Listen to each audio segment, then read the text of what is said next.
Assalamualaikum warahmatullahi wabarakatuh.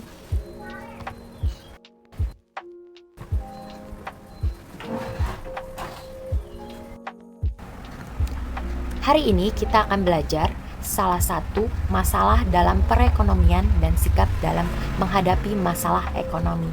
Kalau kemarin kita sudah belajar tentang faktor dan bentuk, sekarang kita belajar sikap dalam menghadapinya ya. Semua manusia pada dasarnya sama. Membeda-bedakan perlakuan terhadap sesama manusia karena warna kulit atau bentuk fisiknya adalah sebuah kesalahan. Jadi kalau yang sering ngatain nih, hitam, buluk, itu merupakan suatu kesalahan atau bullying yang tidak boleh dilakukan. Tuhan menciptakan manusia berbeda dan beragam perbedaan itu adalah anugerah yang harus kita syukuri. Sikap toleransi yang dilakukan dalam keragaman ekonomi masyarakat di lingkungan sekitar antara lain: 1. Menghormati keragaman ekonomi di lingkungan sekitar. Mau itu kurang mampu atau tidak mampu atau mampu, kita harus tetap menghormatinya. Kedua, melaksanakan kegiatan ekonomi tanpa menghina satu sama lain. Misalkan bapaknya jualan cilok, ya jangan dikatain, ya biarkan aja menjual cilok karena menjual cilok itu juga halal. Ya. Ketiga, tidak memandang rendah pekerjaan orang lain. Semua pekerjaan itu ada porsinya masing-masing. Insya Allah apapun pekerjaan yang kita lakukan itu termasuk nanti untuk memenuhi kebutuhan dan uangnya halal. Selanjutnya, perilaku baik yang tadi sudah disebutkan 3 tadi, dalam keragaman ekonomi tersebut sebaiknya kita laksanakan baik di sekolah, di masyarakat, maupun di negara berbangsa atau negara. Masalah ekonomi merupakan faktor terbesar penyebab munculnya masalah yang ada di masyarakat. Salah satu contoh masalahnya yaitu adalah kemiskinan atau tidak mampu. Kemiskinan adalah tingkat masyarakat dengan pendapatan yang rendah. Dengan pendapatan yang rendah, masyarakat tidak mampu untuk mencukupi kebutuhan pokok seperti makan, minum, pakaian, tempat berlindung, dan pendidikan. Faktor atau penyebab terjadinya kemiskinan: 1. Keterbatasan alat kelengkapan pendidikan dan pemenuhan kebutuhan sehari-hari.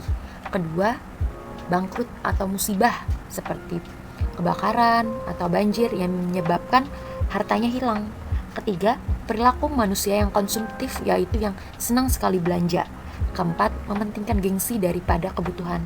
Ngelihat orang beli mobil, kalian juga ingin beli mobil. Ngelihat orang pakai baju baru, kalian ingin beli baju baru. Lah itu mementingkan gengsi atau konsumtif. Ngelihat teman-temannya pakai HP-nya bagus-bagus, kalian juga ngikutin, padahal itu tidak sesuai dengan kebutuhannya. Yang terakhir, penggunaan keuangan yang tidak sesuai dengan pemasukan yang diterima. Misalkan pemasukan keuangannya 3 juta, tetapi kalian belanjanya 4 juta. Nah, 1 jutanya? Nah, itu dia, kalian harus bijak atau hemat dalam menggunakan uang. Dampak dari kemiskinan yaitu adalah pengangguran. Pengangguran itu di mana-mana banyak, yaitu tindak kriminalitas semakin tinggi seperti pencurian atau pembunuhan. Ingin cepat kaya, makanya dia mencuri. Astagfirullahaladzim. Selanjutnya, kesehatan terganggu. Tidak mampu untuk bersekolah, sulit untuk berobat karena mahalnya biaya berobat. Cara penanggulangan kemiskinan yang harus kalian lakukan adalah upaya bersama dari pemerintah, organisasi, kalangan politik, atau masyarakat sendiri dengan membangun lapangan pekerjaan. Pola pikir dan pola tindak saling menguatkan dalam mensejahterakan masyarakat. Kalian harus kuat menghadapi kehidupan dalam sehari-hari. Selanjutnya, berusaha atau bekerja keras dan berinovasi dalam hidup. Lalu juga kalian melakukan komunikasi yang baik terhadap orang-orang yang ada di sekitar kalian. Misalkan kalau kalian berteman dengan pedagang minyak wangi, kalian juga akan ketularan wanginya. Maka dari itu kalian harus bekerja keras, berinovasi, kuat dalam menghadapi kehidupan. Ya, jangan takut, tapi kalian mulai dari sekarang dengan belajar, kalian harus bisa menghadapi kehidupan di masa yang akan datang.